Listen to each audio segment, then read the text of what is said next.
Hello. Well, I'm here. Hopefully you can hear me.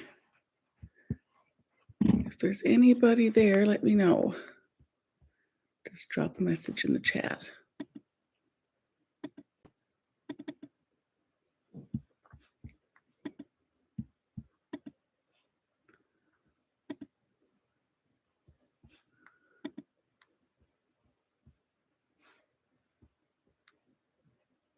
Good morning. Hello, Sackville. Hello, Joanne. How are you doing? Good morning, Missy. Geez, I have to admit, I thought I'd be here by myself. Yay, I'm not here by myself, talking to myself. Ignore my mess behind me. I live in a house with 3 boys.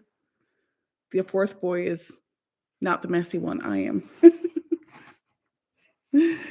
Hi, Teal. It was wonderful to meet you at Jacobpalooza. I'm still missing Jacobpalooza, although I had a retreat. I just got home from a retreat as well, so I've been spoiled.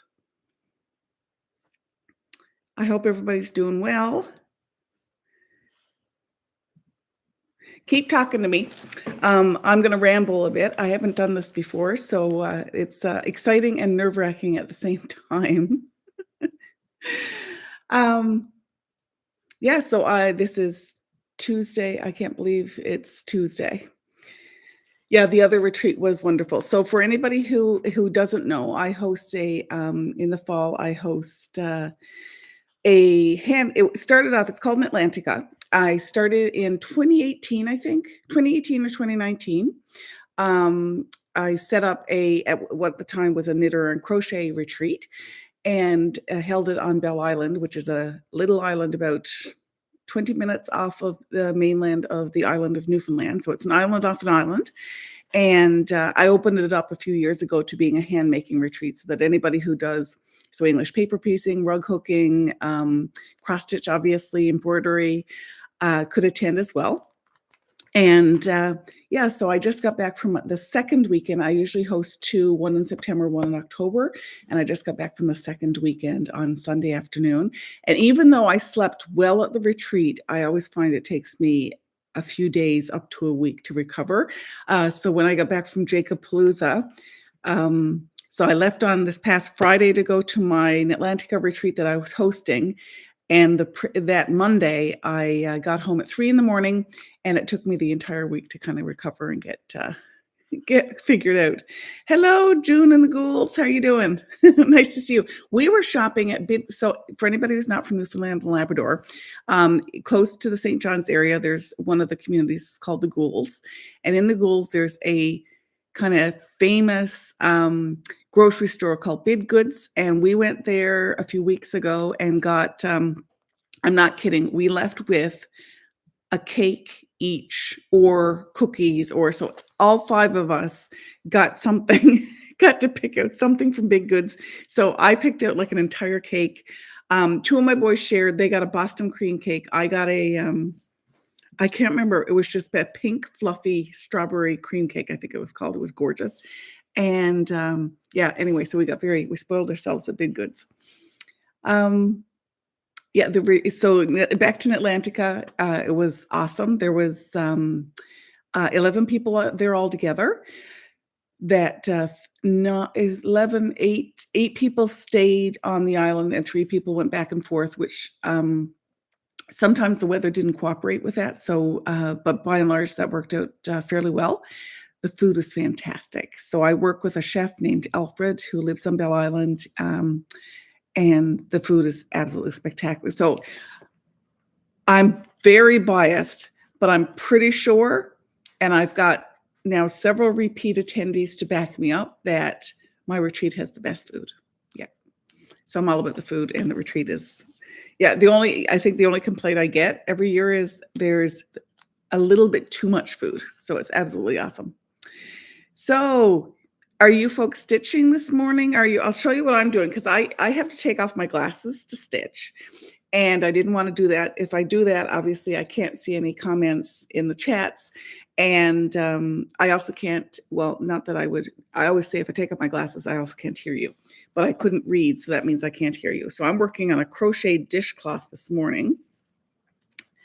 And I think I may have shown this a few videos ago. Look at my mess.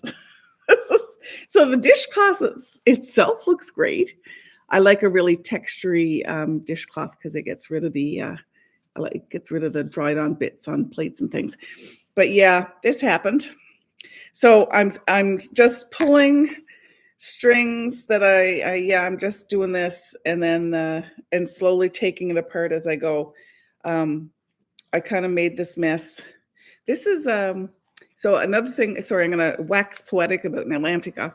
One thing that we do is I ask everybody to bring a kind of a little gift, no less than a $20 Canadian value, and it's a gift that so it could be whatever you want, but something geared towards a hand maker. So maybe a pair of scissors or notebook or candles or something like that. So I actually got 3 of these. A dark gray one, this kind of brown beige, and more of a natural cotton color. And I got this was my present from the first Knitlantica, plus there was a few other things as well in the cute little package. But I have got to show you what I got this time because you're not going to believe this. Look at these. They are size 35 millimeter or a US 70 circular knitting needles. I think I'm going to hang them on the wall because, sometimes I always get concerned that security is going to take your knitting needles away from you when you fly. Well, I think these might be the official weapons of mass destruction in the knitting world. I have no idea what I'm going to knit with these. I got to do some research because I only got them on the weekend. But I think that's hysterical. They're so huge. So Charlene is knitting on Not Forgotten Dragon Dreams. Oh, neat. Yeah. These are my husband's from British Columbia, and in BC they would call these skookum, which is a indigenous word for big. So if you see a wave, it's a skookum wave. Anyway, these are skookum. They're huge. Yeah, major knitting is right. I gotta find it. Like, I don't even know. I'm imagining maybe the t-shirt strip yarns or something, but I can't imagine that's a very soft blanket. So if anybody has experience with super large knitting needles and knows what I can knit with these puppies, let me know. But I am fairly serious in that I'm probably going to hang them in my laundry room. I've got an old washboard and a pair of old wooden sock forms, and I may hang these in there as well. They're cool. They're really big.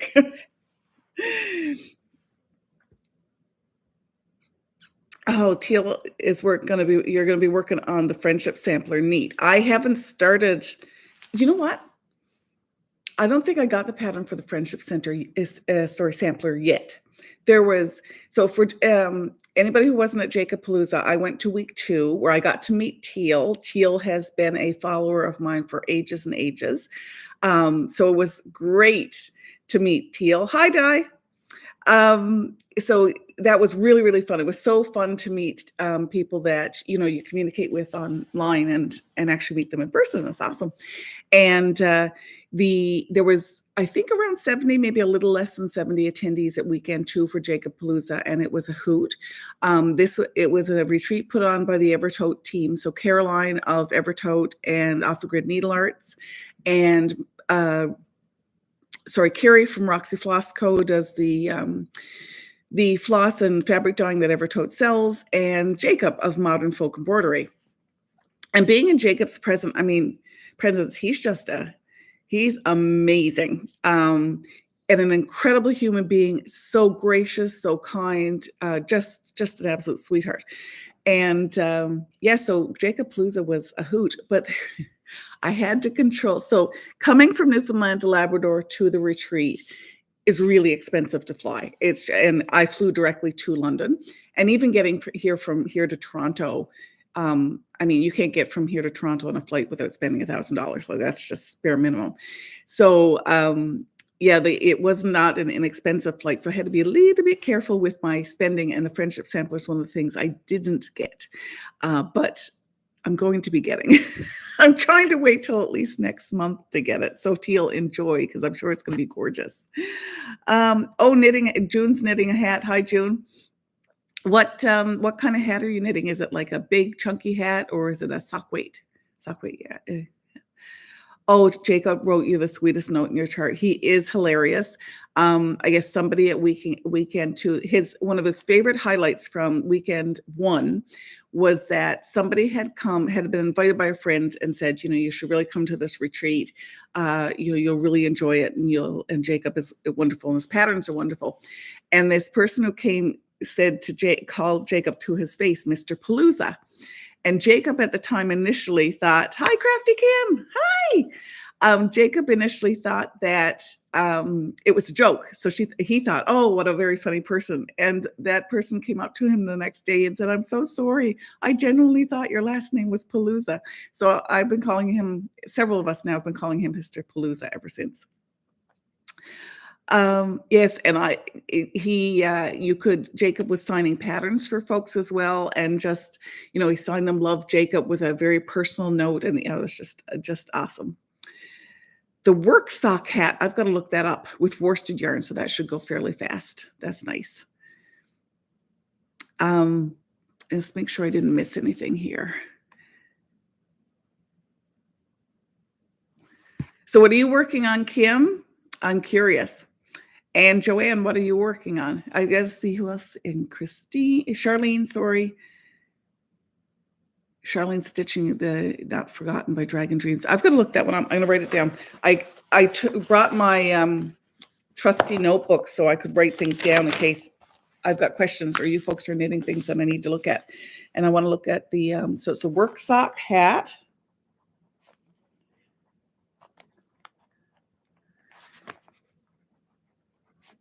And then there's the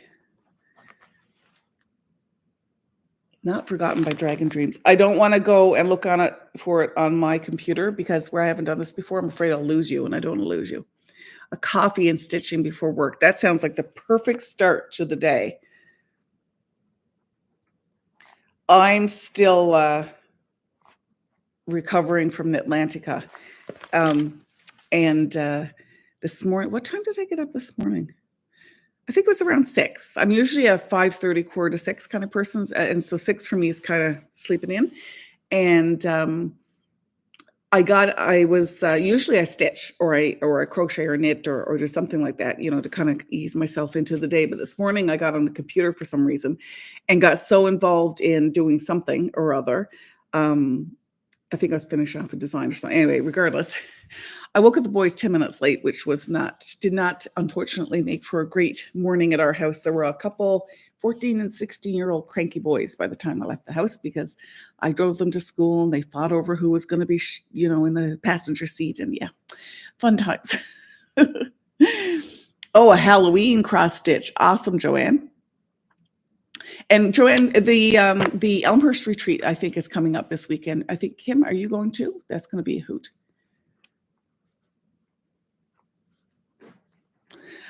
So I'm going to tell you, the other fear I have is that one of the dogs is going to have to go out during this live. So I've put them out, and I thought I would chat for about half an hour. So I'll finish up around 11:30.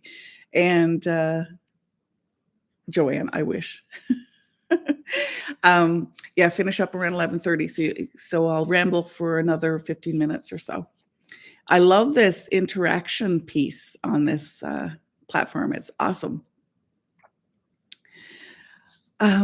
So is it time to, for anybody who follows me at Brita Needle, I'm the fabric dyer behind the Newfoundland Labrador based fabric and floss dyeing company, Brita Needle. And I just put some linen and Ada in to dye. So there's going to be a floss of the month coming out for November, hi, Catherine, how are you?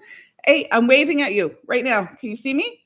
Catherine's my friend in Ireland, and we can't see Ireland, to be clear, but I always pretend that I can see Catherine over in Ireland. This weekend.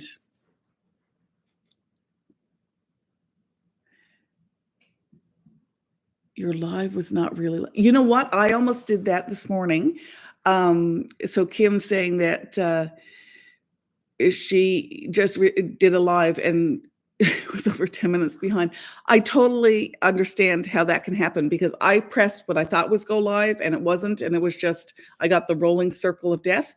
And I don't know how I found out how to figure out how to go live. But anyway, I managed. So, oh, funny. Oh, good. Elmhurst is this weekend. So there's a few friends here on the chat who go to a very small and intimate cross-stitch retreat in, you know what, I always get it wrong. It's at the Elmhurst Inn in Ontario. I'm not going to tell you the name of the community because I can't remember. I always get it wrong. I always say the wrong because there's another town in Ontario that reminds me of the name, which is not the same, but I always say the wrong one. Thank you, Joanne Ingersoll. I always say, I don't know what I say besides Innsbruck. I get it confused with there's a community in Germany called Innsbruck, I think, and that's what I get Ingersoll confused with all the time. Anyway, I'm jealous, and I'm going to come see you next year. And Joanne's got some surprises for the folks going this year, which is awesome. So what else is new with us? Now I'm trying to get some more designing done. There's my lovely model stitcher in Ontario, Robin. Some of you folks know her, or we'll be seeing her this weekend. I just sent 4 new designs off to Robin for stitching. So, oh, Missy, you're going to be at Elmhurst as well. Is that a cheese? Innsbruck, I think is what you mean, or Ingersoll? And maybe that is the name of a cheese as well. That's entirely possible. I'm not sure. Although, with a name like that, I would think it would be a delicious cheese if it is one. Anyway, lucky Missy, you're going to be at the Elmhurst as well. Well, I'm easily distracted and I got distracted. Oh yes, so I'd sent Robin some pieces for stitching and I have a few more designs now made that need to be stitched and I'm trying to figure out where I'm getting time. But I'm not traveling anymore until January now, so that's good. Not traveling in terms of an airplane.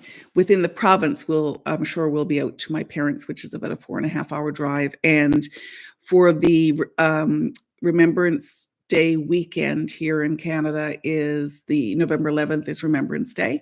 And that weekend, the 12th, is actually my husband's birthday. So as a family, we're going to go to an Airbnb about an hour and a half away, and that should be good fun. Even the dogs can come. I'm very excited. They have no idea, but as long as they're with us, they'll be happy too. So a Blue and Freya update. They're doing well. Blue is still here. The boys, when I was gone this weekend, moved our couch so it's kind of in front of the TV. And really, like the living room right now and the dining room, everything's a mess because all the furniture is everywhere.